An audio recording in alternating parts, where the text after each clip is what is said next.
Bonjour, bienvenue sur netprof.fr. Aujourd'hui, nous allons voir comment enregistrer une facture d'achat de base. Alors, une facture d'achat de base s'enregistre dans des comptes, comme tout document. Donc, un compte est présenté de cette façon. D'un côté, vous avez le débit, côté gauche, côté droit, le crédit. Au débit, c'est-à-dire ici, on va enregistrer tout ce qui entre dans l'entreprise, soit immédiatement, soit plus tard. Voilà, donc c'est ce qui entre dans l'entreprise.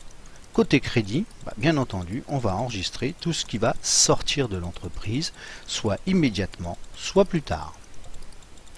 Alors, c'est un petit peu comme dans une phrase, donc quand on lit, on entre dans la phrase par la gauche, et on en sort par la droite. Et bien en comptabilité, on a le même raisonnement. Tout ce qui rentre dans l'entreprise va être au débit, tout ce qui va en sortir va être au crédit. Pour des documents comme des factures.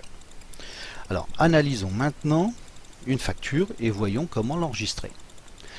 Alors, on va se placer chez un des deux partenaires de cette facture. Donc ici, nous allons travailler sur l'entreprise Yon Équitable. Alors, regardons un petit peu cette facture. On voit qu'il existe ici une personne tout en haut, à gauche, et une entreprise un peu plus en dessous. La personne qui est en haut à gauche est dénommée le fournisseur. C'est celui qui rédige le document. La personne située en dessous va donc être le client. Alors, maintenant posons-nous la question, si je suis client, quel acte commercial je réalise ? Un achat ou une vente. Un client a pour habitude d'acheter, donc j'ai réalisé un achat. Alors maintenant, allons plus loin et voyons comment enregistrer cette facture. Vous voyez que cette facture dispose d'un certain nombre de produits qui ont donc été achetés par Yon Équitable. Il y a un total de la marchandise, il y a une TVA et il y a un net à payer. Première chose à voir, c'est que comme nous avons déterminé au préalable que nous avons acheté de la marchandise, on va créer le compte achat de marchandise. Et là, nous allons nous poser deux questions. Première question, dans cette facture, que vaut réellement et seulement la marchandise ? Eh bien, on s'en rend compte que la marchandise, vous voyez la question, que vaut réellement la marchandise ? La marchandise vaut réellement 384 €. Après, nous allons nous poser la question, est-ce que cette marchandise va entrer ou sortir de mon entreprise? Là aussi, comme j'achète, vous rentrez la marchandise dans l'entreprise, ce qui va nous donner que les 384 € vont se retrouver au débit. Passons maintenant à un autre élément de la facture à enregistrer, qui va être la TVA. Alors, la TVA, vous le voyez ici, elle est facile à retrouver puisqu'il faut qu'il y ait le mot TVA et le taux de TVA pour la connaître. La TVA, c'est très simple. Elle va suivre, elle va être placée du même côté que celui du compte sur lequel elle est calculée. Si vous regardez un petit peu, les 21 € ont été calculés sur les 384. Et donc, cette TVA que l'on appelle déductible va se retrouver du même côté que l'achat puisqu'elle a été calculée sur l'achat. Alors une petite astuce, TVA déductible ici, D comme débit, ça vous permet d'avoir un repère.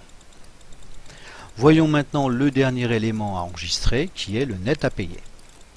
Alors, le net à payer, là aussi nous allons nous poser deux questions. Première question, à qui j'achète? La réponse est simple, j'ai acheté à Lobodis et on a déterminé que c'était le fournisseur, donc je vais créer le compte fournisseur.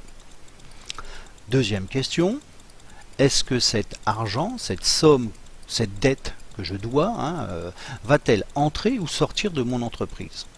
On se rend compte que à un moment donné, il va bien falloir que je paye mon fournisseur, donc cette somme d'argent va sortir. Et donc, si elle sort, elle va se retrouver au crédit du compte fournisseur. Récapitulons un peu tout ça. Voyons notre écriture. Achat 384 au débit, TVA 21,12 € au débit et fournisseur 405,12 € au crédit. Une règle comptable est importante à avoir en tête, c'est la règle de la partie double, c'est-à-dire qu'il me faut autant d'argent au débit qu'au crédit. Regardez ici, j'ai 384, 21,12 au débit, donc si je les additionne, je dois retomber sur mes 405,12. Voyons un petit peu comment cela se présenterait dans un journal d'un logiciel.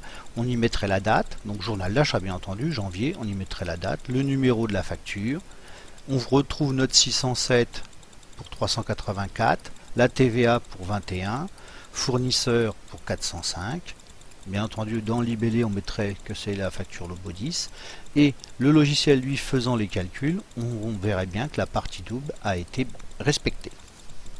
Voilà, j'en ai terminé avec cette leçon et vous donne rendez-vous sur une prochaine. Au revoir.